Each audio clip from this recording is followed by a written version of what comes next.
मी श्रद्धा टपाल. टिडवा न्यूज मध्ये आपलं हार्दिक स्वागत. चला पाहूयात आजच्या काही ठळक घडामोडी. Social education and health welfare association गेल्या 11 वर्षापासून शाळाबाह्य व कचरा वेचक मुलांच्या शिक्षणावर तसेच महिला आणि युवा वर्गासाठी वेगवेगळ्या कौशल्यपूर्ण प्रशिक्षण वर्ग घेऊन सक्षमीकरणाचे काम करत आहे आणि नोकरीची किंवा रोजगाराची संधी उपलब्ध करून देते.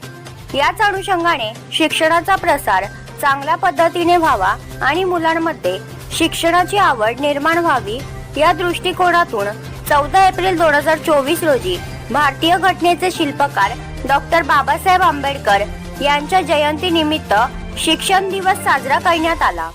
संस्थेमार्फत वाडेघर कल्याण येथील वीट भट्टीवर काम करणाऱ्या मजुरांची मुले कल्याण खडकपाडा येथील ट्रॅफिक सिग्नलवरील शिक्षणापासून वंचित असणारी मुले तसेच कचरा वेचक 200 मुलांना शैक्षणिक साहित्याचे वाटप करून हा दिवस कल्याणमध्ये social education and health welfare association या संस्थेच्या द्वारे साजरा करण्यात आला. या कार्यक्रमाला नामनिर्देशित Rotary Club of Kalyan Diamond, Nishigandha Sandeep Vansutre प्राध्यापक SIWS कॉलेज तसेच डॉक्टर संदीप सुधाकर वनसूत्रे प्रमुख पाहुणे म्हणून उपस्थित होते. कार्यक्रमाची सुरुवात दीप प्रज्वलनाने आणि बाबासाहेबांना वंदन करून करण्यात आली.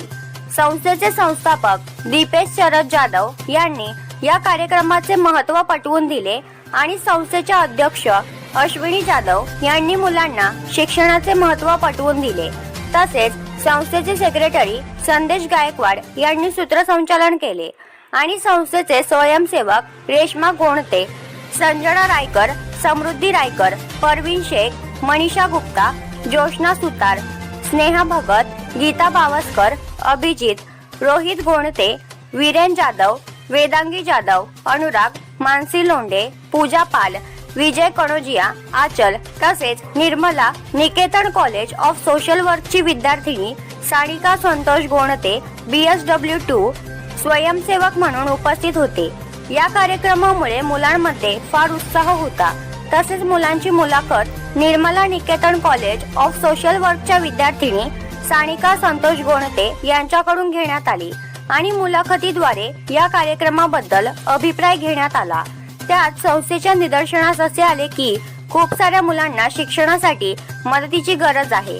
संस्थेचे संस्थापक दीपेश जाधव यांनी अशा मुलांची मदत करण्यासाठी देशातील सर्व नागरिकांनी पुढे यावे अशीही विनंती केली. तर या होत्या आजच्या काही ठळक घडामोडी. उद्या पुन्हा भेटू याच ठिकाणी. धन्यवाद.